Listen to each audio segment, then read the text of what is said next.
Un honor poder estar del otro lado hablando un poco sobre lo que vivimos en América. Concretamente me referiré a México, el país que me toca representar. La actualidad de nuestros tiempos, y me parece que es algo que compartimos no solamente en América, sino a lo largo de los paneles que hemos estado escuchando, refleja una civilización carente de salud. Sí, de salud física, pero específicamente y más grave aún, y sobre lo que quiero versar la conversación, tenemos una civilización carente de salud política, carente de salud social, cultural y espiritual. Y entonces quiero iniciar esta charla hablando sobre una unidad trinitaria que forma un todo, y ya no está el padre, pero le iba a solicitar su permiso y no me iba a referir a esa unidad trinitaria en la que seguramente todos inmediatamente pensamos, teológica, sino aquella que refiere a la patria, al pueblo y a la nación. La patria, que nos hace pensar en un pasado donde nuestros padres han echado tierra y por tanto es aquella que nos da una identidad y nos obliga a la memoria porque es nuestro origen y es nuestra raíz. Por otro lado, el pueblo, que nos obliga a pensar en el presente y hace referencia a esas comunidades que están unidas finalmente por el derecho. Y entonces obliga a trabajar y rescatar las leyes, las costumbres, las tradiciones y el orden que hoy se está perdiendo en nuestras civilizaciones. Y finalmente, la nación, que nos obliga a hablar de futuro, a tener la voluntad de formar y de mejorar un futuro para nuestros hijos, por la responsabilidad propia que conlleva el haber heredado una historia, la cual tenemos la obligación de legar a las nuevas generaciones mejor de como la hemos recibido y que parece que en la sociedad actual será difícil lograr hacerlo en la medida en que no trabajemos unidos con objetivos claros hacia dónde tenemos que dirigirnos quienes estamos aquí presentes, quienes defendemos ese legado compartido. Y entonces así me gustaría centrar la participación sobre la responsabilidad que tenemos. Y esta la basaré en la cultura, ¿no? Porque la cultura es aquello que nos da los lazos comunes independientemente de cada una de las localidades y de los países que aquí representamos. Si entendemos que la cultura es aquello a través de lo que el hombre, en cuanto hombre, se hace más hombre, es decir, se entiende al hombre como un cuerpo y un alma unitarios que no pueden separarse. Como ya lo decía la segunda escolástica, la fe y la razón van unidos. Segundo, como un elemento esencial de la existencia humana y por tanto la cultura como un elemento fundamental para la construcción del bien común. Entonces esto nos obliga a hacer una primera pregunta. Esa pregunta, que independientemente de que nos la hagamos o no, es previa a la cultura. Y es cuál es el verdadero origen y significado antropológico de la humanidad. Y esta respuesta no la podríamos dar, por lo menos en nuestro continente, sin la conquista. No se podría entender y no se podría dar sin la hispanidad. Nuestra cultura es hispana. Que podemos tener un congreso completo sobre qué es la hispanidad, sobre los pros, sobre los contras, que sí, que no, pero a mí me gustaría resumir para lo que Patria Unida, el primer think tank conservador que nace hace 2 años en México, ha tratado de enseñar a quienes se acercan a nuestros oyentes y a nuestros alumnos en las distintas escuelas de formación que tenemos. Vemos y entendemos a la hispanidad como una civilización universal y no solamente como una comunidad lingüística que algunos quieren y pretenden vender. Si entendemos a la hispanidad como una civilización universal, entonces tiene sentido que estemos reunidos aquí, América, España y Portugal. La gran herencia que nos dio la hispanidad, sin duda alguna, fue la evangelización, el cristianismo. Lo que nos diferencia de la conquista anglosajona no se entendería sin la cristiandad. Y ya lo mencionaba el padre don José Carlos, no llegaron a imponer, sino que llegaron a proponer. y principalmente a enseñar con la propia vivencia, dando su ejemplo. Y entonces fue la religión católica, y es la religión católica, la base fundamental, moral y cultural de la hispanidad. Y es que fueron esos religiosos los que encontraron, como ya se comentaba también en la primera mesa de análisis, una cultura que no entendían cómo funcionaba, pero que al final sabían que se trataba de personas con una dignidad humana igual que la de ellos, y que por eso era fundamental que esa conquista fuera más bien una evangelización, una civilización que encaminara a estos indígenas hacia el camino de la salvación. Y entonces se ocuparon de la salud. Se ocuparon de la salud física y se crearon los grandes hospitales. En México los primeros hospitales privados que tuvimos fueron los que llegaron con la conquista, y se encargaron de la salud cultural con la creación de las grandes universidades. De la Escuela de Salamanca en México heredamos la Real y Pontificia Universidad de México, que antecede a la Universidad Nacional Autónoma de México, que es una de las principales universidades de América y del mundo. Se ocuparon de la cultura social con el mestizaje y la formación de familias, y se ocuparon de la salud espiritual con la evangelización y el cristianismo. Lo que verdaderamente aportó una ética y lo que verdaderamente aportó a los indígenas entender que había un bien y un mal y un sentido de trascendencia. Y ya se mencionaba en la introducción de Juan Ángel, no es una libertad de, sino una libertad para. Y además fue Dios tan grande y bueno con los mexicanos que nos envió a la Virgen de Guadalupe, la máxima representación de la hispanidad en nuestro país, y que ayudó a los españoles a terminar de evangelizar y de unir esas dos culturas que hoy son y dos grandes países, España y México. Pero desafortunadamente esto no es lo que se enseña en nuestros países. Por lo menos hablaré de México. Las universidades, esas grandes instituciones académicas que son las que deberían de velar por la libertad de cátedra, hoy han callado y se han mantenido en posturas neutrales que al final muchos ceden y poco comprometen. Y por eso creo que la responsabilidad de comunicar y de transmitir este legado común que tenemos le compete hoy principalmente a los think tanks, a nuestros think tanks que estamos hoy aquí reunidos y representados, y por eso aplaudo el nacimiento de Escuela Ibérica por el legado y la responsabilidad que tiene de rescatar todos estos valores comunes.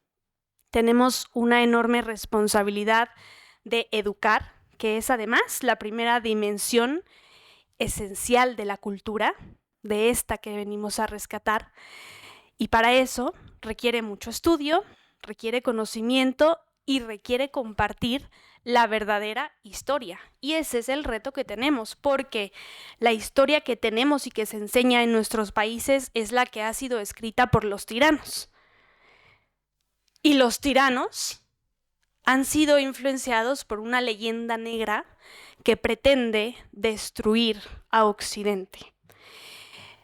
Tenemos el reto de que nuestros think tanks, a través del estudio, a través del conocimiento, genere política pública que ayude a que nuestras soberanías realmente se fundamenten en la cultura. Pero ojo, no en la cultura de moda, en la cultura actual, que es la cultura de las masas, que al final termina teniendo como objetivo la destrucción del ser humano. Es una falsa cultura que tiene como objetivo la destrucción de la cultura occidental, de esa cultura realmente identitaria, que yo resumo en 3 cosas fundamentales: religión, Dios, patria y familia. Y es que el ataque a la hispanidad es, en esta historia de lucha entre el bien y el mal, en las últimas décadas ha estado enfocado en la destrucción del ser humano. Y comprendieron que para destruir esa máxima creación de bien, que somos nosotros, había que arrebatarle al hombre 3 conceptos fundamentales que le dan sentido de trascendencia y de identidad, que nos hacen parte de una cultura. Y entonces el ataque a la hispanidad ha sido a través de la eliminación de la religión y de Dios, del ataque constante al catolicismo, y aunque en nuestros países se dice que somos laicos, pues la verdad es que tenemos gobiernos abiertamente en contra del catolicismo. Segundo, el ataque a la hispanidad ha sido a través de la destrucción de las familias, y además ahora con toda la ideología woke que ha llegado a destruir a la familia, que es finalmente la primera comunidad, la célula básica de la sociedad, sin la cual no se puede construir comunidad. Si tú quieres controlar y destruir una sociedad, pues primero destruye a la familia y tendrás la destrucción de la sociedad y por tanto el control de su sociedad, y finalmente el ataque a la hispanidad se ha dado a través de la destrucción de la patria, con un mal globalismo que no respeta las soberanías y que no respeta la identidad y la cultura de cada uno de nuestras naciones. Estas profundas verdades humanas hoy han sido borradas y han sido sustituidas por una ideología enferma que aspira a un igualitarismo de cara a gobernar una sociedad completamente deshumanizada y esclavizada en el hedonismo y en el utilitarismo. Se le quiere vender a la sociedad que ellos son quienes otorgan la libertad, pero lo único que han hecho es censurar nuestra libertad y destruir la dignidad del propio ser humano. Entonces, ¿qué está en juego hoy? Pues hoy está en juego ese legado común de los valores occidentales que por tantos años habíamos compartido y habían permitido que nuestras civilizaciones fueran mejores. Hoy se ha destruido a la virtud. ¿Y cómo han destruido la virtud? En la comodidad de los mínimos, en el conformismo con los mínimos. Pues nuestro reto es aspirar a los máximos, porque solo en la medida en que aspiremos a los máximos será posible rescatar estos valores y alcanzar la verdadera construcción del bien común. Y por eso creo que es fundamental y es necesario, como ya se ha comentado a lo largo del día, rescatar la cristiandad para poder recuperar nuestra cultura y nuestra espiritualidad, esas que han sido completamente arrebatadas el día de hoy. Siempre me gusta decir que finalmente somos herederos de civilizaciones que construyeron grandes catedrales y que construyeron grandes monumentos históricos como en el que se está desarrollando estas jornadas de escuela ibéricas, pero que lo hicieron sabiendo que no lo iban a haber terminado y concluido por el sentido de trascendencia que representaba de ese legado a las futuras generaciones. Pues hoy probablemente nos toque nuevamente empezar a rescatar esos cimientos, a poner esas primeras piedras que sean las bases y los pilares para las futuras generaciones, por las que creo que todos los que estamos aquí estamos dispuestos a dar nuestro trabajo e incluso dar nuestra vida.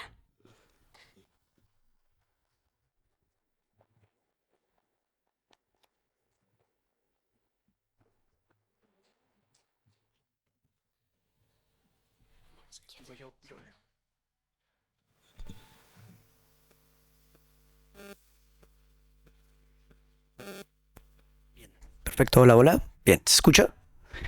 Ok, pues me sumo a los agradecimientos de Alice. Realmente es un honor poder estar compartiendo esta mesa, conocer gente nueva, caras con las cuales ya había tenido oportunidad de familiarizarme y que sobre todo después de escuchar a Alice, reconocer que somos varias de las instituciones aquí presentes que trabajamos por un fin común, indistintamente de los países, indistintamente de las fronteras o las dificultades. Creo que hay cosas que trascienden, ¿no? Cosas que nos acompañan y reconocemos elementos de los cuales no podemos llegar a discutir su importancia, como la familia, por ejemplo, nuestra tradición judeocristiana, etcétera, que de alguna manera ha constituido los pilares de Occidente. Me parece formidable el hecho de que podamos crear alianzas y algo que está haciendo Juan, que es una proeza, ¿no? Hacer esta reunión en donde tuvimos a bien cruzar el charco y encontrarnos hoy para representar a nuestras instituciones. Pues yo represento al Instituto Fe y Libertad, para algunos de ustedes ya es conocido, para otros no hasta ahora. Me gustaría dedicar mi breve ponencia para comentarles un poco qué es Fe y Libertad, ¿no? Qué es nuestro instituto, que se encuentra en Guatemala, cuáles son sus orígenes, cuál es su propuesta y por qué de alguna manera nos sumamos activamente a digamos, a estos objetivos trazados por Escuela Ibérica. Así que, estimados colegas, amigos y miembros de Escuela Ibérica, para mí es un honor estar aquí platicando, ¿no? Respecto a un tema de relevancia y profundidad que he titulado Una civilización y escuela global desde una perspectiva, una mirada americana. Creo que bastante de lo que estaré diciendo no solo ya estuvo, ya se mencionó a lo largo del día, sino que sirva como una posible conclusión a los diferentes elementos que acompañaron las conclusiones, ¿no? Las conferencias. En esta conferencia voy a explorar entonces la importancia de una escuela ibérica para Iberoamérica y sobre todo cómo su legado continúa influyendo en nuestras sociedades contemporáneas, y además me gustaría conectar esas ideas con la misión y visión del Instituto Fe y Libertad, una organización de la cual soy miembro desde hace 4 años. ¿Por qué Iberoamérica necesita una escuela ibérica? Y hago énfasis en el necesitar. En la cultura popular, y de hecho Alice lo mencionó brevemente, prevalece una narrativa simplista según la cual los pueblos indígenas de América vivían en una idílica paz entre etnias, compartiendo bienes en un socialismo primitivo y en comunión con la naturaleza, hasta que vinieron los españoles conquistadores con sus armas, su pólvora, sus enfermedades, sus caballos y su hambre de oro y plata, ¿no? De esa conquista, se dice, surge una sociedad que privilegia a las élites españolas y despoja de sus propiedades y de su libertad a los indígenas. Lamentablemente esta es una lectura que a la fecha se sigue mencionando, ¿no? Que es recurrente en las diferentes instituciones, y de hecho me sumo a la idea de que somos nosotros, los diferentes centros que nos encontramos aquí representados, quienes tenemos que dar esta batalla y reconocer, bueno, que responde a elementos ideológicos, políticos, partidistas, y que es nuestra labor, una labor académica, por honestidad intelectual, reconocer que esto no es así, ¿no? Esta narrativa, sin embargo, omite mencionar que realmente se produjo un mestizaje y una inculturación, como lo mencionó esta mañana don José Carlos Martín de la Hoz. Los conquistadores cometieron abusos, pero también introdujeron a las poblaciones indígenas a múltiples conocimientos científicos, religiosos y sociales que fueron de gran utilidad para su bienestar. Los españoles, a su vez, aprendieron sobre las prácticas locales, comenzaron a consumir alimentos novedosos y apreciaron la producción artística de los indígenas. Esto no se hace mención. Los primeros religiosos que vinieron a evangelizar las Américas vieron a los nativos como seres humanos, creados a imagen y semejanza de Dios, iguales que ellos, dotados de dignidad, razón y capacidad para comprender la buena nueva. Una mirada desapasionada al origen de esta nueva civilización iberoamericana es importante para construir un futuro basado en la verdad, que es lo que nos reúne.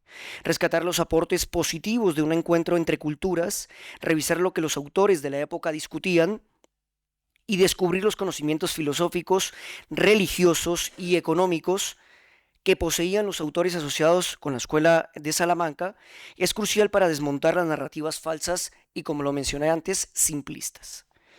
La Escuela Ibérica es un esfuerzo académico que redescubre los escritos de aquella época dorada española para nuevas generaciones y descubre autores olvidados o desconocidos como Domingo de Vigo, que de hecho tuvimos a bien en el Instituto Fe y Libertad publicar un texto hace relativamente poco sobre los 500 años de evangelización que se realizan en América y que me gustaría también invitarlos a que lo puedan leer.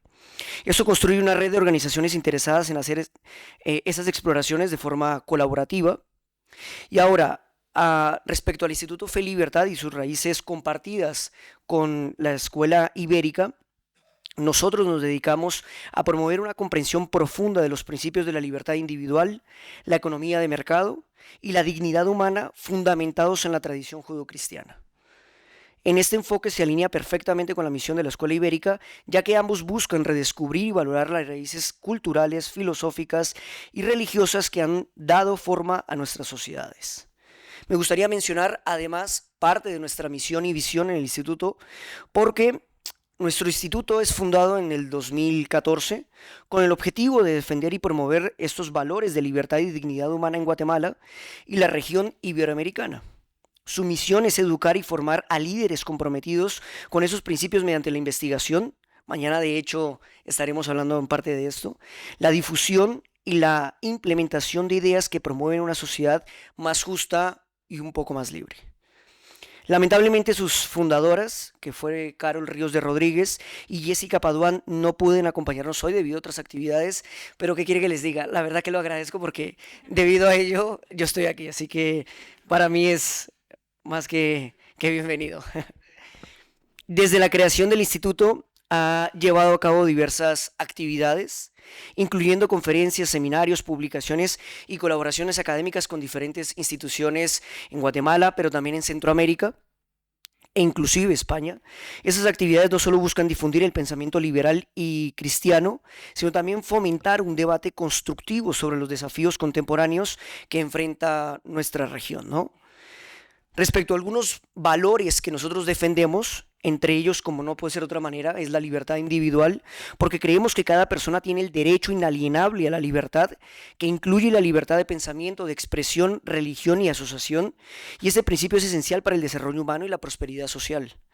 Respecto a la dignidad humana, cada ser humano tiene un valor intrínseco y debe ser tratado con respeto y dignidad.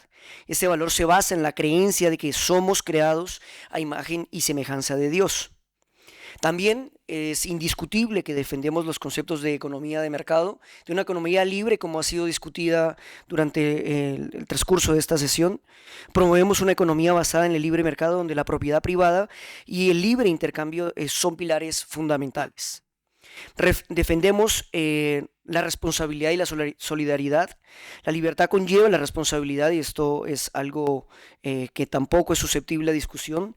Cada individuo debe ser responsable de sus acciones y contribuir al bien común.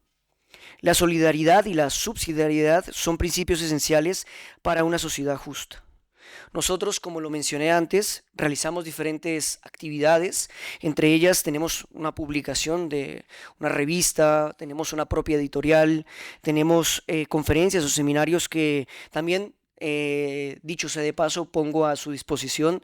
Tenemos un podcast y un canal de YouTube en donde de forma regular hemos ido intentando crear contenido, porque algo de lo que discutíamos, de hecho, ayer en la cena, es que no podemos llegar a dudar que, bueno, la sociedad en la que nos encontramos no a todo el mundo le apetece o le gusta leer, así que hemos ido creando ese contenido para gente joven, para gente también que queremos darle esos insumos que sean de utilidad y suficiencia para discutir con altura, ¿no? Con argumentos, con razonamientos. Por otro lado, la relación con la Escuela Ibérica y el pensamiento promovido por el Instituto Fe y Libertad resuena con los principios que inspiraron las revoluciones y declaraciones de independencia en América Latina. Los ideales de libertad, justicia y dignidad humana que subyacen en estos movimientos tienen sus raíces en el pensamiento filosófico y teológico de la Escuela Ibérica. Autores como Francisco de Vitoria y Domingo de Soto, asociados con la Escuela de Salamanca, desarrollaron ideas sobre los derechos humanos, la legitimidad del poder y la justicia social que influyeron profundamente en las generaciones posteriores. En el contexto guatemalteco y regional, es esencial reconocer cómo estos principios han permeado nuestra historia y han contribuido a la formación de nuestras identidades nacionales, trastocadas a día de hoy. Grandes pensadores y líderes guatemaltecos se han inspirado en estas ideas para luchar por la independencia y la justicia de este país. Al resaltar estos vínculos históricos y filosóficos podemos fomentar un sentido renovado de identidad y un propósito en nuestras naciones. Como miembro del Instituto Fe y Libertad, he sido testigo de primera mano del impacto positivo que esta organización ha tenido en Guatemala y en nuestra región. El instituto no solo ha fomentado un mayor entendimiento de los principios de libertad económica y la dignidad humana, sino que también ha inspirado a muchos a tomar acción para mejorar sus comunidades y su país. El trabajo del instituto se alinea con la misión de la Escuela Ibérica de redescubrir y valorar las contribuciones intelectuales y filosóficas de la época dorada española. Al investigar y difundir el pensamiento de la Escuela de Salamanca, Fe y Libertad no solo honra nuestra herencia cultural, sino que también proporciona una base sólida para enfrentar los desafíos actuales con sabiduría y sobre todo con perspectiva histórica. En conclusión, y para no extenderme más, es posible afirmar que nuestra institución y la Escuela Ibérica comparten una visión en común. Esta sea la de una sociedad fundada en los principios de libertad, de dignidad humana y sobre todo de justicia. A través de la educación, es uno de los pilares fundamentales de nuestra institución, la investigación y la promoción de esos valores, ambos esfuerzos buscan construir un futuro mejor para nuestras naciones. En un momento en el que las narrativas simplistas y las divisiones culturales amenazan con distorsionar nuestra historia y debilitar nuestra cohesión social, es más importante que nunca rescatar y valorar nuestras raíces compartidas. En este contexto, la labor del Instituto Fe y Libertad se convierte en un faro de esperanza y un modelo a seguir para otras organizaciones en la región. Su compromiso con la verdad, con la justicia y sobre todo con la libertad es un testimonio de lo que se puede lograr cuando nos unimos en la búsqueda de un ideal común. Al celebrar nuestras raíces y construir sobre ellas, podemos aspirar a una civilización verdaderamente global y justa, y una sociedad en libertad que aspire a la defensa de nuestra tradición judeocristiana. Gracias.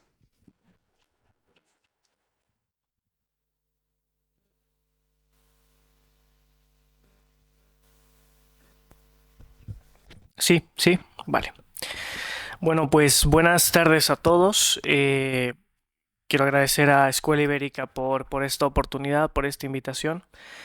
Da cierto vértigo estar en este otro lado después de las maravillosas jornadas que hemos tenido esta mañana, sinceramente, pero haré el intento de transmitir las ideas más importantes alrededor de esta cuestión que nos hemos venido a plantear hoy, ¿no? Que es, por un lado, el redescubrimiento, la reivindicación y la defensa de un legado compartido, en base a ciertos principios que considero que van de la mano y son ineludibles a la hora de estudiar las virtudes, los valores que nos unen, como la democracia, la libertad, el respeto del individuo, la familia, incluso la fe, ¿no? Desde Libres en Movimiento queremos poner en valor estas cuestiones porque consideramos que son la base para construir futuro.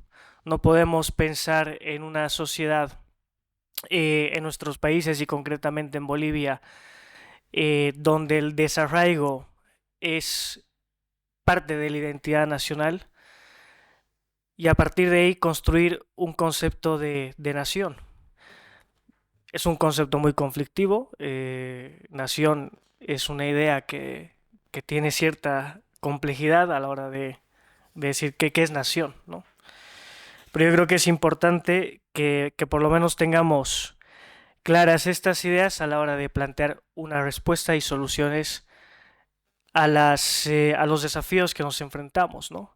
Yo por eso quería leer unas líneas de esta introducción, sobre todo para lanzar en primer lugar lo que yo considero que es lo que en donde nos encontramos.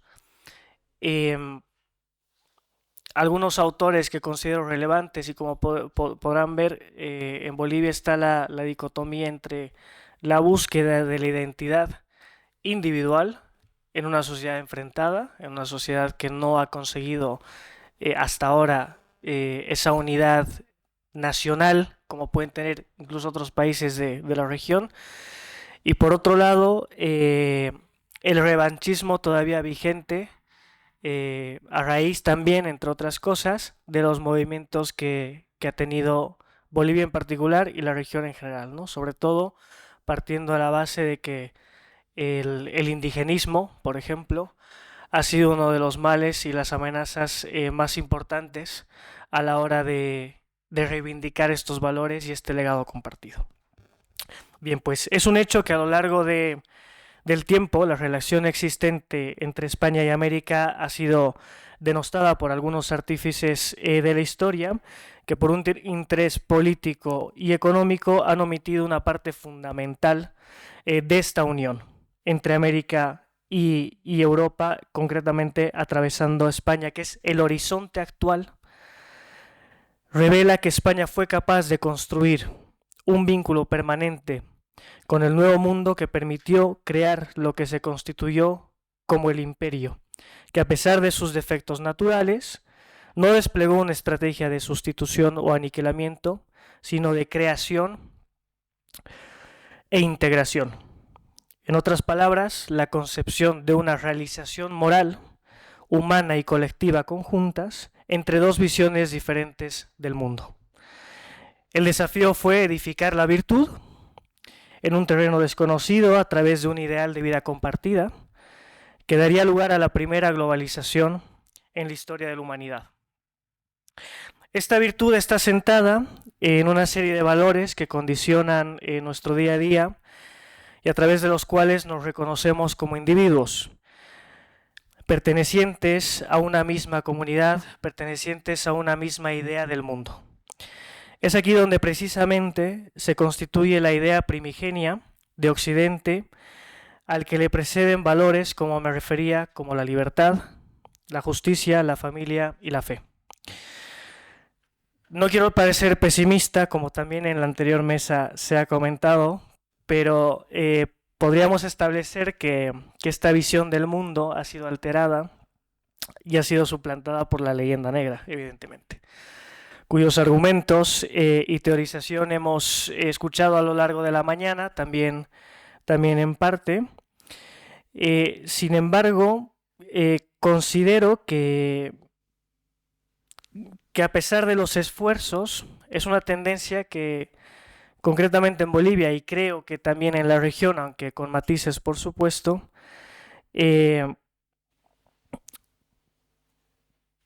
parece ser la versión oficial, ¿no? Parece ser que la leyenda negra es la versión oficial aún en nuestro tiempo, ¿no? Que rechaza por supuesto lo que comentaba, ese sentido de reconocimiento que nos refleja y nos encarna como comunidad.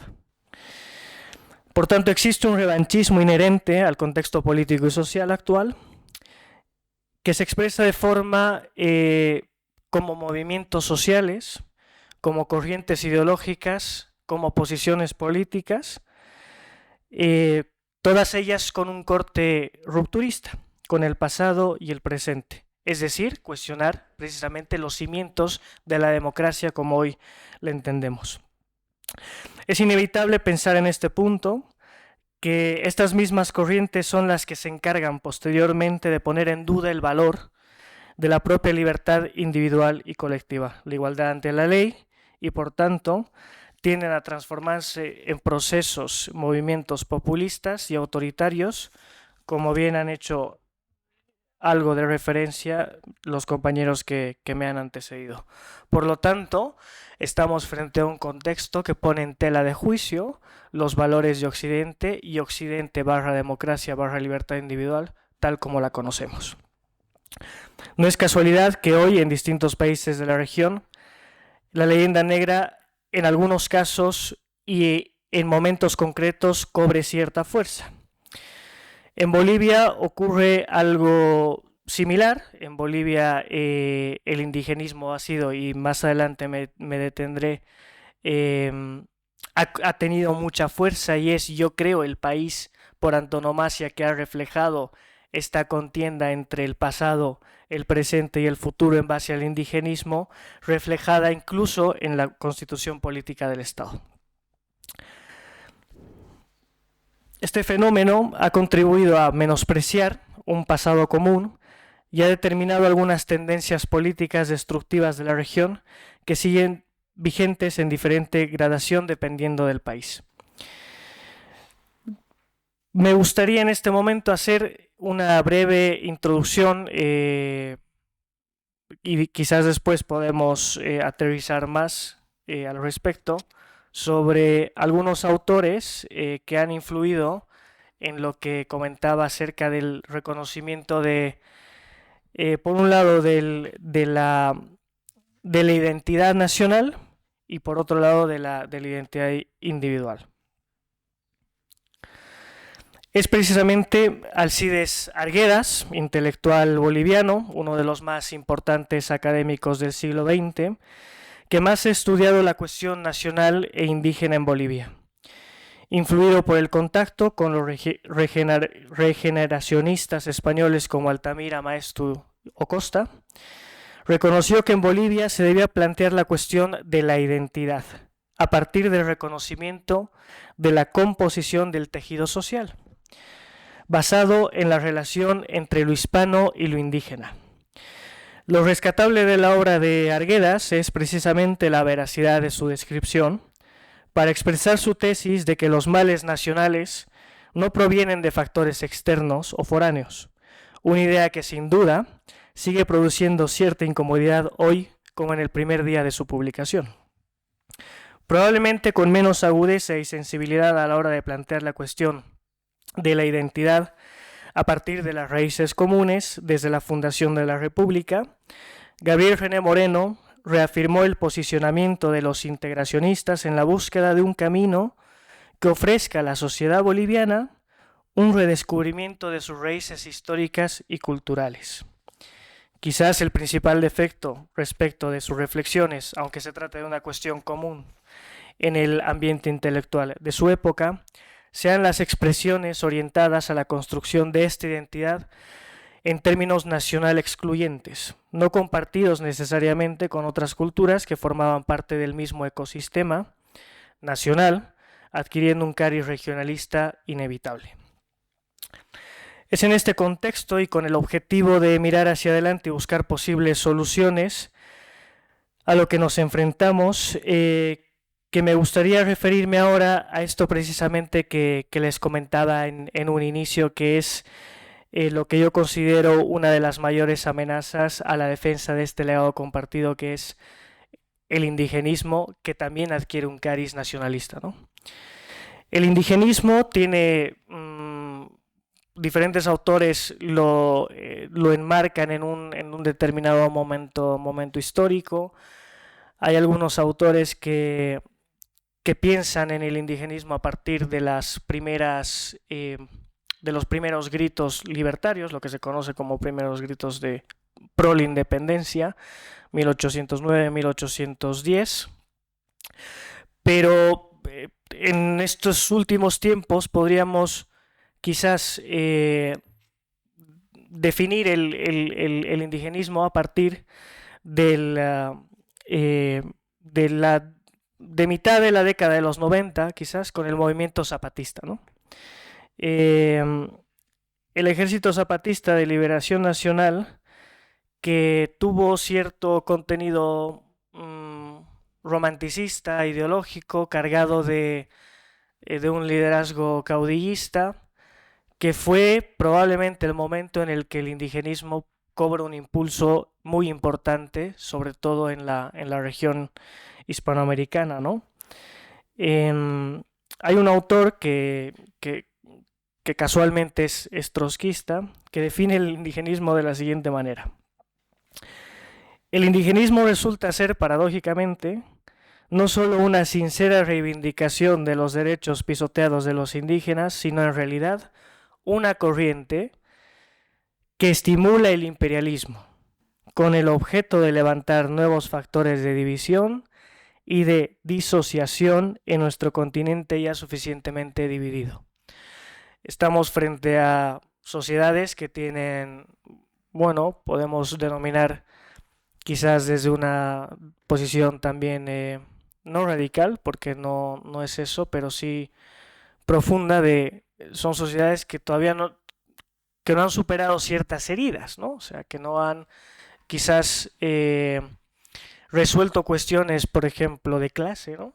O sea, cuestiones vinculadas a la división de la sociedad en términos económicos, en términos de acceso a la educación, por ejemplo. Por lo tanto, son sociedades donde estas corrientes cobran cierta fuerza con mucha más facilidad, por supuesto. O sea, nuestros países no son no son estados de bienestar, y por lo tanto las desigualdades son evidentes, ¿no? O sea, sería una mentira decir que vivimos en el paraíso, aunque la verdad es que nuestros países son el paraíso, he de decir. Eh, Todavía queda mucho por hacer, ¿no? Todavía queda mucho por hacer, y precisamente yo creo que estos momentos de la historia son aprovechables en el sentido de que nos enfrentamos a un cambio de ciclo, ¿no? Estamos frente bueno, lo decía Manuel, no hemos vivido en una época mejor que la de ahora, ¿no? Es verdad, pero tampoco hemos quizás vivido en la época moderna un momento de tanta desnaturalización del hombre, ¿no? Y en ese sentido yo creo que vivimos en un momento importante en el que nuestros liderazgos y nuestra visión del mundo va a cobrar especial relevancia. Muchas gracias.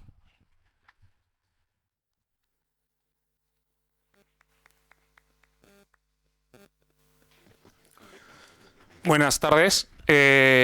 Gracias a todos los que me han antecedido. Comparto con Mateo el sentimiento de vértigo que da estar en este lado del auditorio teniendo al frente a personas como el profesor Contreras, a Eduardo, o personas que están en la primera línea de batalla como Mario o como Jorge. Y tenerlos en ese lado del auditorio puede ser un poco intimidante. Como les han antecedido, yo soy de Perú.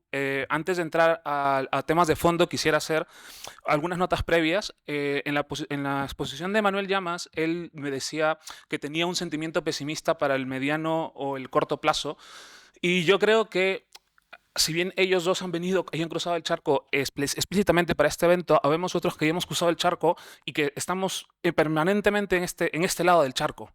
Y podemos ser nosotros, y creo que puedo hablar por los cuatro, quienes podemos hacer un spoiler de lo que sucede cuando se maneja mal la economía, cuando se descompensan los poderes o cuando los políticos y sus familias entienden que el uso del Estado es como suyo, patrimonialmente suyo. Otro punto aparte es esta nota que hizo Juan Ángel de la situación del Imperio contraataca. Ya me la había comentado él en un café que tuvimos en un tú a tú.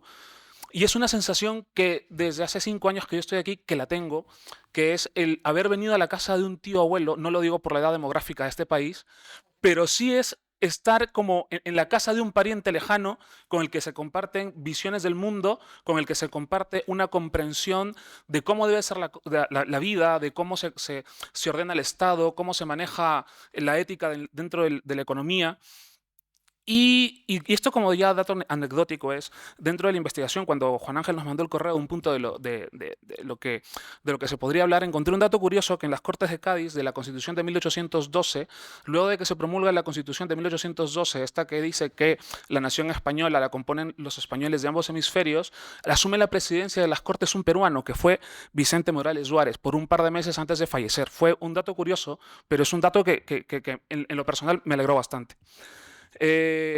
Yo vengo, como se ha mencionado, de Creo Perú. Creo es una organización que existe, es una asociación civil que existe en el Perú, está registrada allá, y lo que busca es contribuir a que el Perú sea una sociedad o un país más libre, justo y solidario a través de la promoción de valores del humanismo cristiano, la dignidad de la persona humana y el reconocimiento de derechos en base a su propia naturaleza, el principio de subsidiariedad aplicado al orden social y al orden económico, la promoción del libre mercado, la promoción de la democracia como el medio perfectible, no el mejor, pero es el medio perfectible que hemos encontrado para poder vivir y solucionar nuestras diferencias. Y en base a este ideario y otros puntos que son propiamente humanistas cristianos, en el Perú se da un debate, el gran debate del nosotros, del cómo definir nosotros.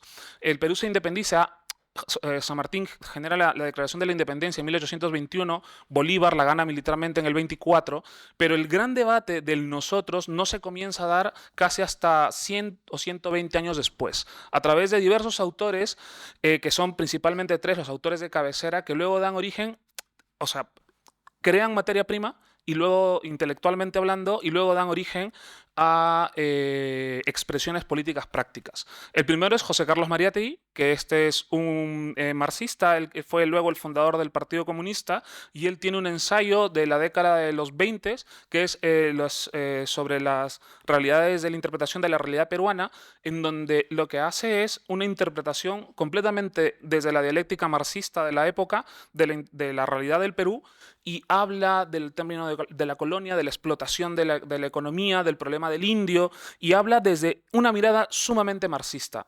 Muy a mi pesar, yo considero que él ha ganado el debate en la opinión publicada y también en grandes sectores sociales, sobre todo porque nuestros países sufren de grandes brechas de desigualdad social y económica, y el Perú urbano de Lima o de Arequipa o de Piura o de Trujillo es muy diferente al Perú de los Andes. Y en el Perú de los Andes uno sí encuentra una situación que puede ser, que puede legitimar este tipo de ideas.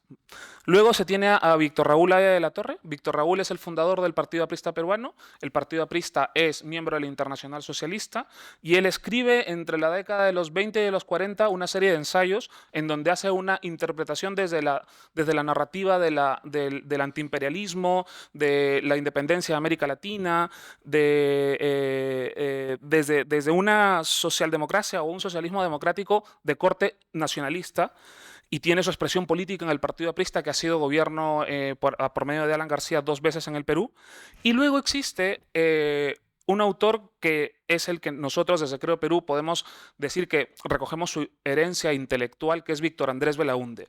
Víctor Andrés Belaúnde es un gran desconocido porque no tuvo una pulsión política, fue un intelectual. Él escribe una serie de ensayos, polemiza con Mariátegui para poder darle el debate o la polémica a la posición marxista, y él, o sea, Víctor Andrés Belaúnde pertenece a la generación del 900, es una generación que surge luego de la guerra con Chile con nosotros, que la guerra con Chile fue entre 1879 y 1884, vivieron una situación nacional muy nefasta para nosotros, y fue una generación que se dedicó a pensar el país, y desde la que surgen Víctor Andrés Belaúnde, pero también José de la Ribagüero, y luego sus descendientes, algunos de ellos, uno de ellos fue mi profesor, que fue alumno directo de Belaúnde, que fue José de la Puente Candamo, que fue profesor de historia mío en el Perú, y ellos comparten o crean la doctrina del Perú integral.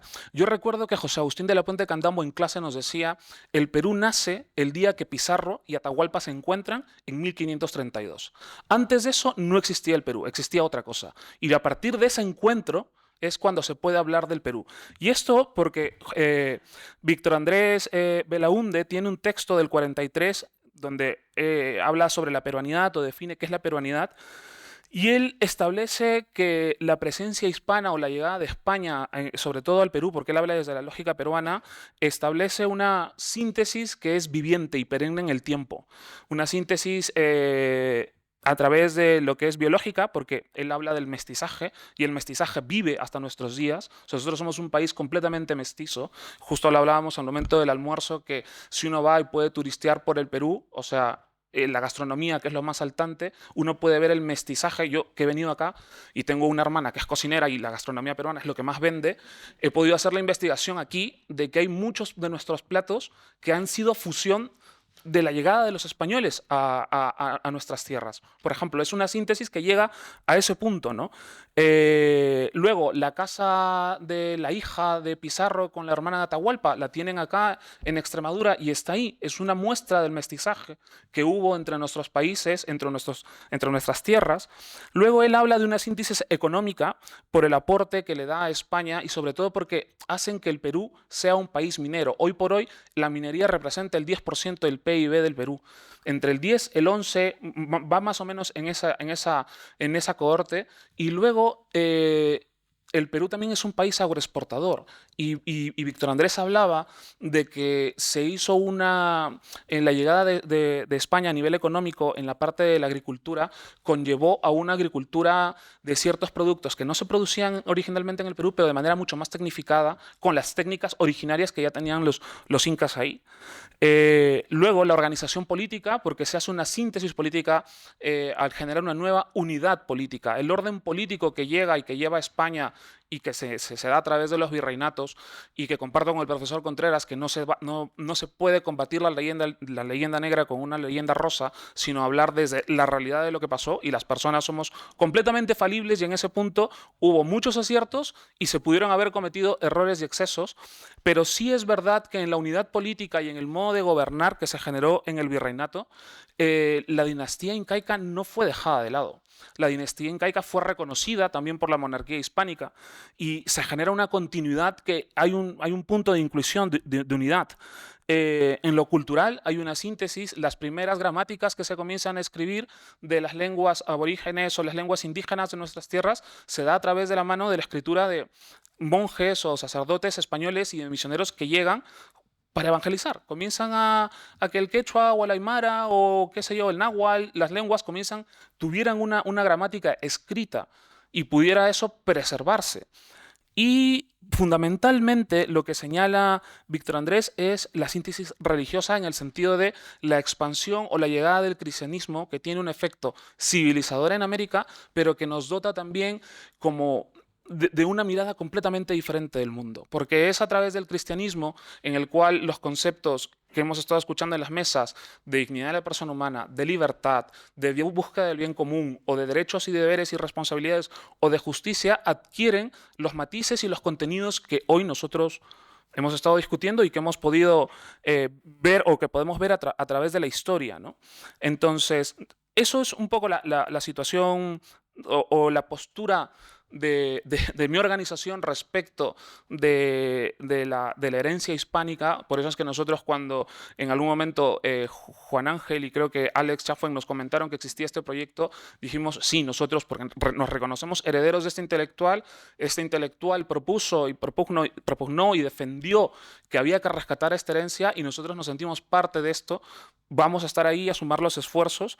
Y para no alargar y para poder dar paso a las preguntas, yo solamente quisiera cerrar con un breve texto que justo pronunció Víctor Andrés Belaúnde en un discurso aquí en Madrid hace casi 100 años, en 1927, que él cierra un discurso sobre la herencia hispana en el Perú, diciendo que yo sé que materialmente nos divide el océano, pero que por encima de él existe, indivisible y grande, una sola patria espiritual, nuestra madre España. Gracias.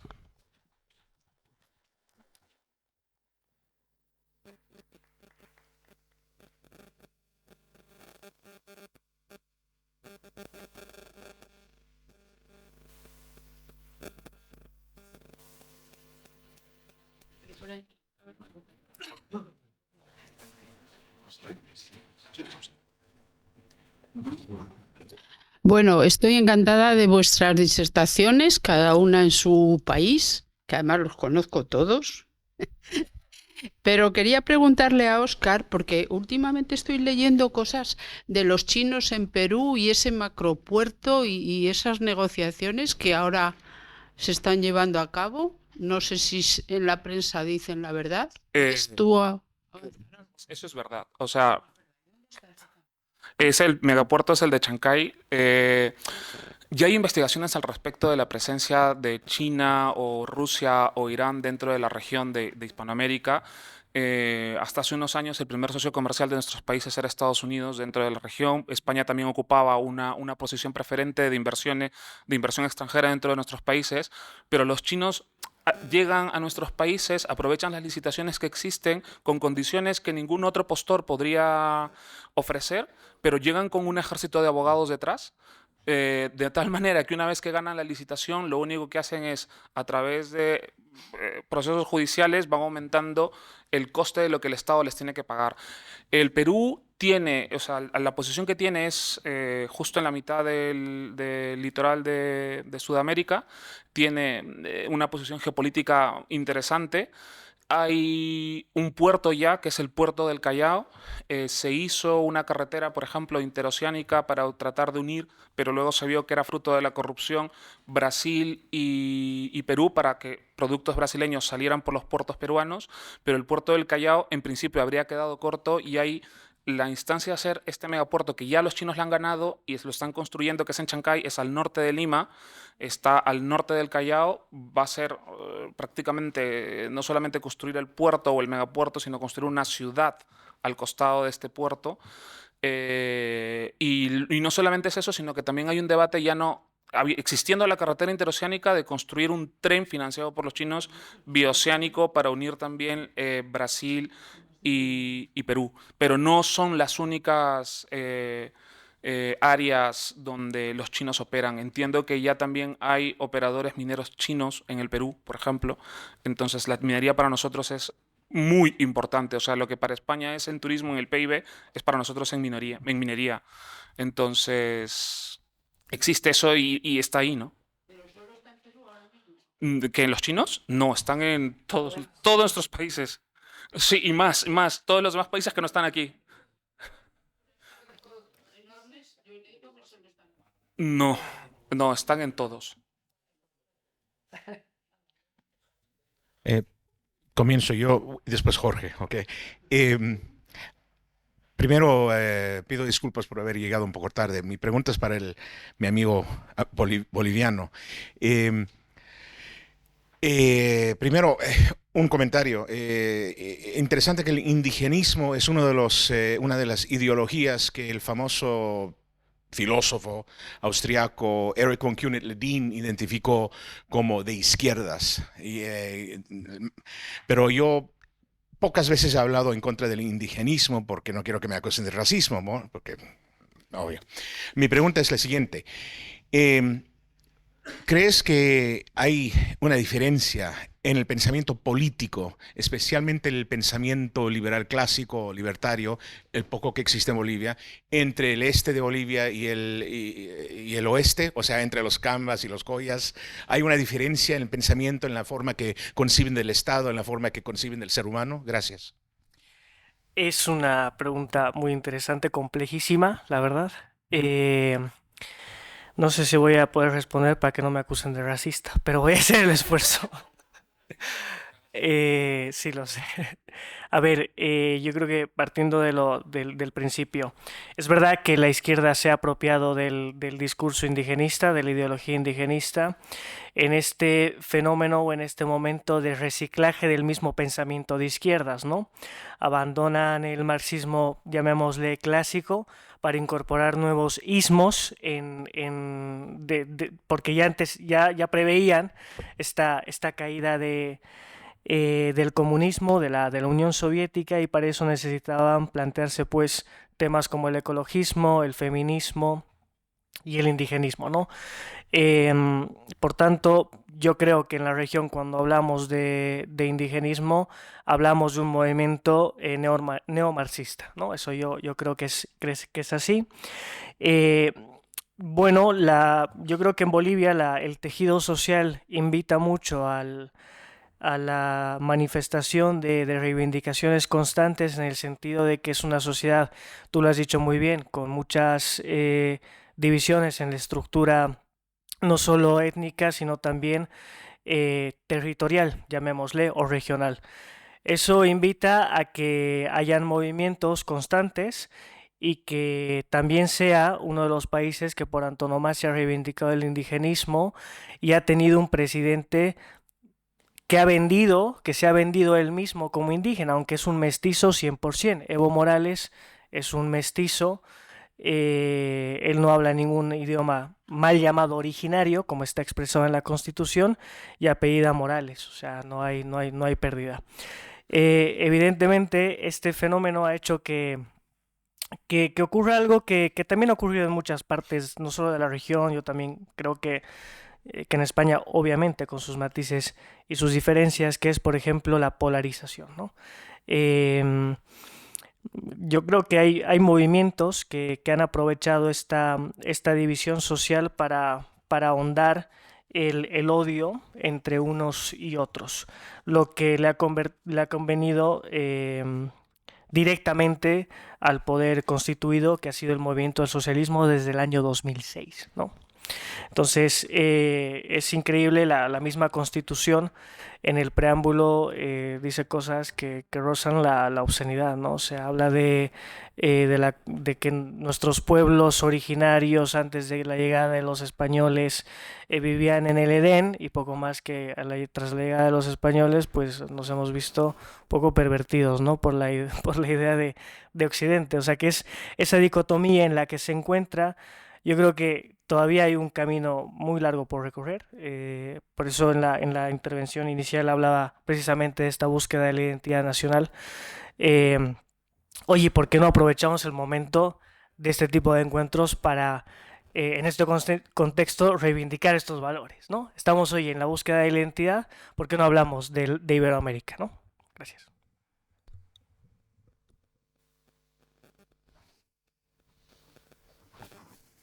Muchas gracias a los cuatro. Preservando el formato de interrogatorio unipersonal, quiero devolver el foco a nuestro amigo Óscar y a Perú. Yo quería preguntarte, Óscar, si es cierto esto que hemos oído algunos de que parece que en la siguiente contienda presidencial en Perú se presenta un candidato que creo que es hermano del expresidente Ollanta Humala, que tiene una ideología un poco etnicista peruana, ¿verdad? Reivindica el legado biológico del pueblo inca y además es muy antichileno. ¿Qué está pasando ahí con ese movimiento un poco extraño? Gracias. Sí, este es el hermano loco de Ollanta Humala. Ollanta Humala fue presidente de la República, pero su hermano estuvo preso porque durante el gobierno de Alejandro Toledo hizo una intentona de golpe de Estado con unos reservistas o ex reservistas del ejército, porque este es un militar en situación de retiro, y asesinó a bocajarro con disparos en la nuca a policías de manera televisada. Estuvo preso. Él ha salido de prisión ya o sea, lo peor de todo es que él se declara etnonacionalista. El poder o el organismo electoral pudo haber impedido su inscripción del partido, pero ya la tiene. Está recorriendo todo el país y efectivamente la izquierda progre de siempre, que lanzó a Verónica Mendoza en las anteriores elecciones, ya ha decidido que iría en unidad con él. Como te decía, el indigenismo yo creo que esta es una opinión muy personal y que puede entrar a un debate. El indigenismo en el Perú, yo creo que ha ganado en la opinión publicada, en los grandes medios de comunicación, por esa misma narrativa que señala Mateo, de que antes de España esto era el paraíso y no se mataban entre ellos, no se devoraban entre ellos o no se saqueaban entre ellos, y la conquista fue un proceso que Pizarro, con los 13 de la Isla del Gallo, no derrotaban un imperio. Fue un proceso que otras etnias habían sido conquistadas por los incas y no, o sea, que habían sufrido, se unieron a la gesta de Pizarro. Pero claro, esta narrativa victimista del indígena o del indigenismo cala, y luego que sí es verdad que los grandes bolsones electorales de esta izquierda indigenista, paradójicamente, son las regiones que más canon minero tienen, pero teniendo la mayor cantidad de canon minero, tienen las mayores tasas de desnutrición, mortalidad materna infantil y todo lo demás. Entonces tienes una incapacidad de gestión del Estado. Y claro, o sea, esto lo decía Barrington Moore cuando hablaba de los orígenes de la democracia y la dictadura. Si tú ves y tú eres un pobre que vive en una choza y al lado ves que están explotando no sé cuántas al día toneladas de oro y tú no te beneficias de ello, va a generar un sentimiento que va a alentar esto. Ahora, hay que ver, la elección todavía es en el 2026, pero sí, este candidato está así. No solamente tiene una agresión contra Chile, sino también contra la misma España. Una de las peregrinas ideas que he dicho en una entrevista es que va a armar un grupo de estos reservistas, los va a mandar aquí para secuestrar al rey y llevarlo a juzgarlo en el Perú. O sea, para que se den cuenta de lo desconectado de la realidad que está. Pero juega en el terreno de la dinámica populista, de jugarse el partido de fútbol en una barriada de lo más pobre, de conectar en ese punto emocional con una narrativa victimista, y eso puede ser un peligro, ¿no?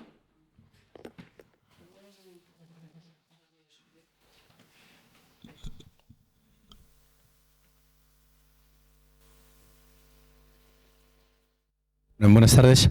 Dos preguntas. Cuando se aprueba la constitución del nuevo Estado multinacional de Bolivia, los resultados en las elecciones, en el referéndum, fueron totalmente el negativo uno de otro. Lo que se consiguió en los estados, en los departamentos del oeste, con lo que se consiguió en los departamentos de Santa Cruz o del Beni o del Pando, incluso de Tarija, ¿no? Prácticamente el resultado inverso, ¿no? Una vez que se aprueba, se crea un concepto nuevo muy interesante, que es la comunidad originaria campesina. La primera comunidad originaria campesina que se funda es el municipio de Taragua. Taragua es un municipio del departamento de Santa Cruz que tiene 72.000 kilómetros cuadrados. 72.000. Es decir, que estamos hablando de un municipio del tamaño de Extremadura, un solo municipio, ¿no? Que tiene 25.000 habitantes nada más y tiene solamente 2 núcleos urbanos. Analizando las disposiciones de la Constitución y de lo que se aplicó en ese municipio en particular, la impresión que a mí me dio fue que lo que se trataba de hacer desde el gobierno del MAS era retirar a 72.000 kilómetros cuadrados del departamento de Santa Cruz de la legislatura de Santa Cruz y del poder político de Santa Cruz, ¿no? Claro, con razón, en Santa Cruz se votó una cosa y en la parte y en los estados próximos, en los departamentos próximos se votó una cosa y en los departamentos del oeste, donde se han creado posteriormente esas comunidades originario-campesinas que dice la Constitución, son municipios mucho más chiquititos, donde el efecto de lo que se ha creado en Charagua, pues evidentemente no se puede dar, ¿no? Entonces, la pregunta que te planteo al respecto es el efecto, esa sensación que había ya en Santa Cruz desde hace mucho tiempo, de que estaban siendo maltratados por el gobierno central y ese rechazo que estaba produciendo incluso hasta el punto de plantearse la secesión. ¿Cómo está? ¿Cómo está la situación de una parte de la capital económica de Bolivia, que evidentemente es Santa Cruz, Cochabamba un poco, pero sobre todo Santa Cruz? ¿Cómo está ese sentimiento de una parte que es más mestiza, si acaso, totalmente hispánica, como es Santa Cruz de Beni y el Pando, aunque estos son mucho menos poblados, con respecto a la parte occidental y qué efecto se podría tener? Es la primera pregunta. Y luego la segunda, para toda la mesa, es en estos momentos de cambio que se mencionaba el nuevo puerto, el megapuerto al norte de Lima, construido por los chinos y tal. Claro, está produciéndose un cambio geopolítico de primer nivel en el que vamos a ver quién es el que dentro de 10 años ostenta la hegemonía mundial, ¿no? Y da la impresión que en esa hegemonía no va a haber solamente uno, sino que va a haber posiblemente varios, ¿no? En ese contexto, ¿qué papel creéis, los cuatro, que puede jugar la hispanidad o en todo caso la iberofonía con respecto a la definición de quiénes han de ser el hegemón? Es decir, en mi opinión, os digo mi opinión en relación con esto, es que la hispanidad o eventualmente la iberofonía no puede ser rey, pero sí puede hacer rey. Nada más. Bien, si queréis respondo a la primera pregunta. Bueno, yo creo que es interesante lo que has planteado. Es verdad que bueno, ahora mismo en Bolivia gobierna el Movimiento al Socialismo, ¿no? Es el partido de Evo primero y ahora el presidente Luis Arce. A partir del 2006, cuando llega al poder el MAS, es verdad que se empiezan a hablar de cuestiones que a lo mejor en décadas pasadas y en el siglo XX no se hablaban, ¿no? Y ahí entra esta cuestión precisamente de la reivindicación mal entendida, porque los indígenas que están expresados en la Constitución antes eran campesinos, que son campesinos, o sea, no, la lógica es esa, ¿no? Se organizaban en comunidades campesinas y por lo tanto el reconocimiento en la Constitución tiene un sesgo evidente. Ahora bien, no podemos negar de que ha habido ciertos estratos sociales que se han incorporado en la, llamémosle, cosa pública. Y eso es muy importante, porque ha habido inclusión, ha habido cierta inclusión, ha habido una incorporación que yo considero fundamental a la hora de plantear el futuro de Bolivia, ¿no? En este caso, como tú lo aterrizabas muy bien. Ahora el desafío de la oposición es precisamente cómo, y de forma estratégica, ¿no? O sea, cómo somos capaces de restarle voto al movimiento al socialismo pensando en el votante del movimiento al socialismo que no es militante del movimiento al socialismo. Es decir, hablamos de cooperativistas, sindicalistas, transportistas, incluso funcionarios, ¿no? Que ya son conscientes del detrimento del Estado, del gobierno y obviamente las carencias que todavía pasan. Lo de Santa Cruz. El siglo XIX fue la capital Chuquisaca, Sucre, el departamento que determinó la cuestión política y económica de Bolivia. En el siglo XX, eso el XIX, en el siglo XX fue La Paz. El siglo XXI es Santa Cruz, ¿no?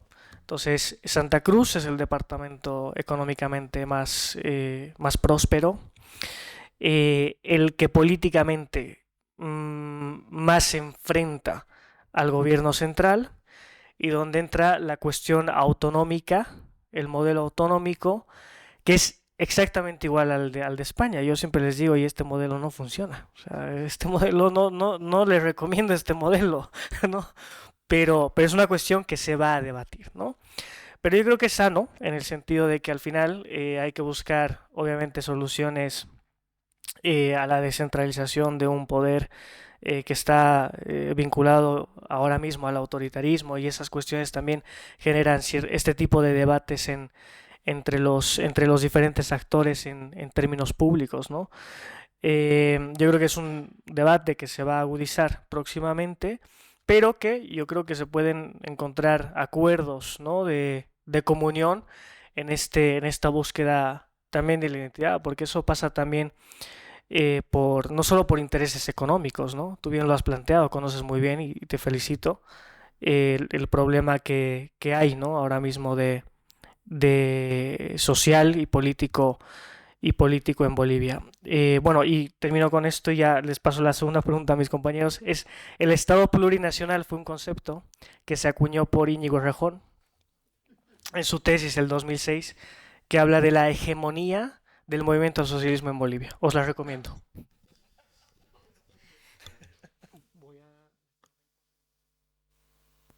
Bien, yo voy a intentar responder a la segunda porque me parece supremamente interesante el planteamiento hipotético de que en 10 a 15 años, por ejemplo, frente a ese choque de gigantes que es China, Rusia, Estados Unidos, ¿quién tendría entonces, bueno, pues esa autoridad en términos económicos y qué papel jugaría la comunidad iberoamericana, ¿no?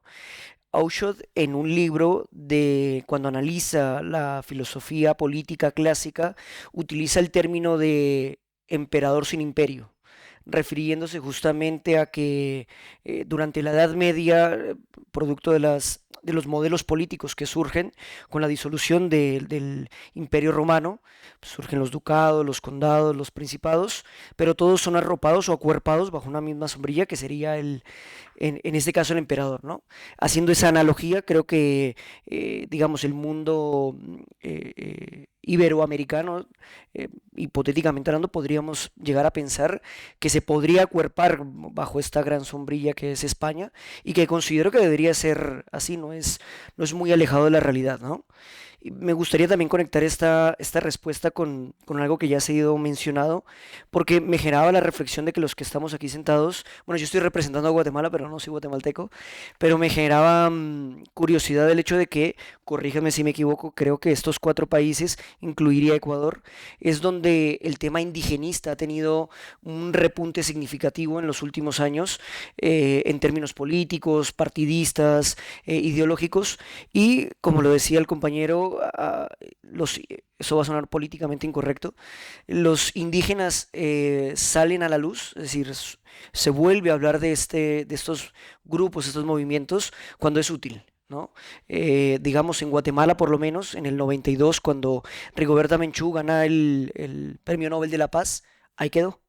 y no se volvió a mencionar. Hasta hace poco, en este nuevo ejercicio político que está en Guatemala, tiene un nuevo presidente que tomó su posesión ahora en enero.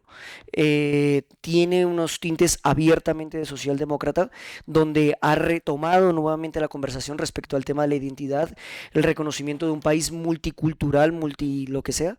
Entonces creo que responde este conflicto en nuestros países, responde a elementos que son de utilidad y que son fuertemente populistas, bueno, con tintes a preservarse en el poder, no a estar ahí, ¿no?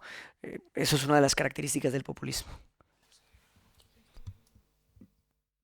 A la pregunta, complementando lo que dice Camilo, el repunte del indigenismo va asociado con la extracción de recursos naturales. O sea, si uno ve el tema, es claro, la utilización política del indigenismo de las comunidades indígenas es porque estos viven donde las comunidades donde se explotan los recursos minerales, sea el gas, la minería o lo que se explote. Hay una utilización, una manipulación, creo yo, ideológica para movilizarlos en contra del Estado cuando hay una causa también legítima, porque como he mencionado, o sea, por ejemplo, en el Perú, y hablo del caso del Perú, las regiones que más canon minero reciben son las regiones en donde hay mayor desnutrición, mayor mortalidad materno-infantil, donde las tasas de escolaridad o los niveles de escolaridad académica son menores.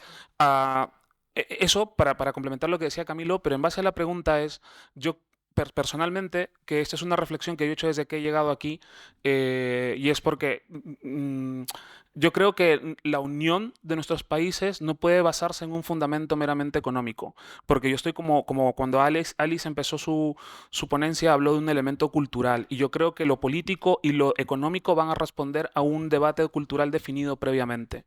Y yo creo que en las veredas de la izquierda uno sí puede ver, porque uno conoce, cada uno de nosotros puede conocer a gente que viene a España, trabaja en las fundaciones de Podemos, del Partido Socialista o de más país, y cuando gana el peronismo, o cuando gana López Obrador, o cuando gana Pedro Castillo, vuelven a aplicar aquello que han aprendido acá.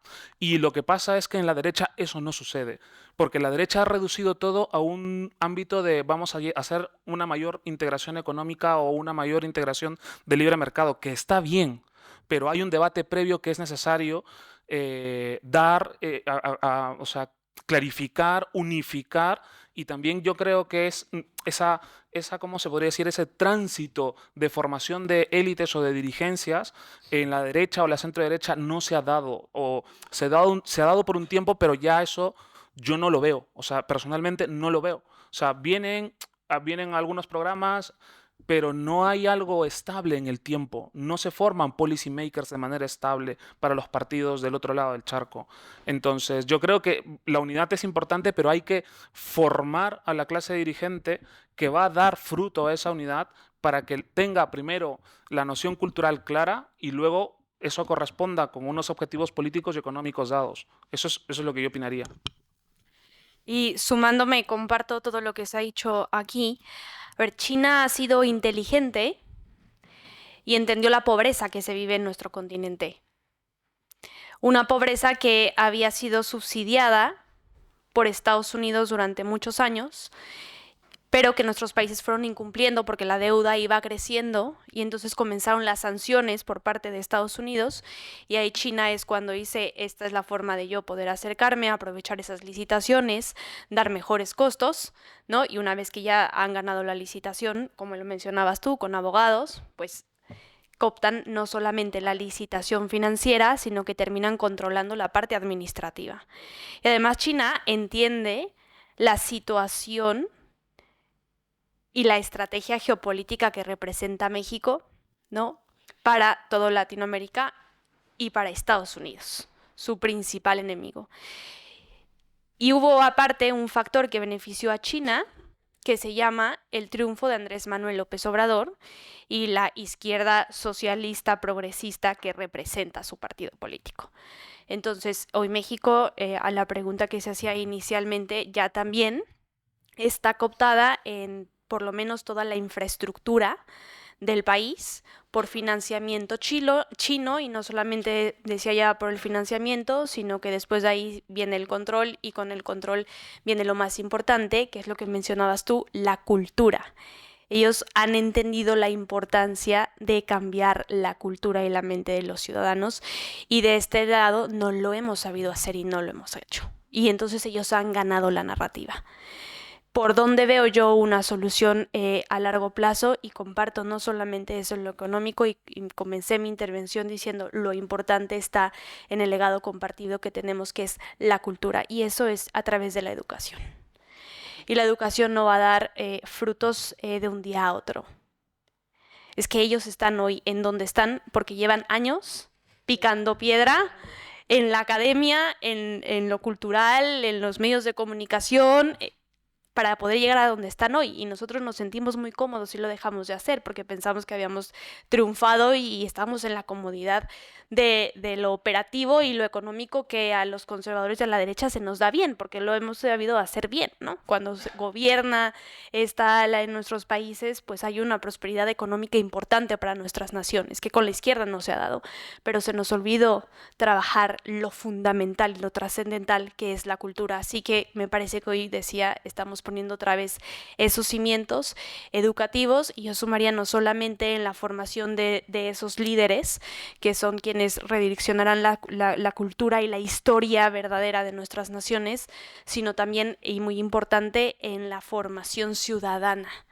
Y eso es lo que hemos venido haciendo desde Patria Unida, ¿no? Con 2 escuelas fundamentales, uno enfocado en la formación ciudadana y la otra en la formación de líderes, porque no es suficiente tener líderes que piensen y que crean en estos principios que nosotros defendemos, en este legado común, si no hay una ciudadanía que la vote.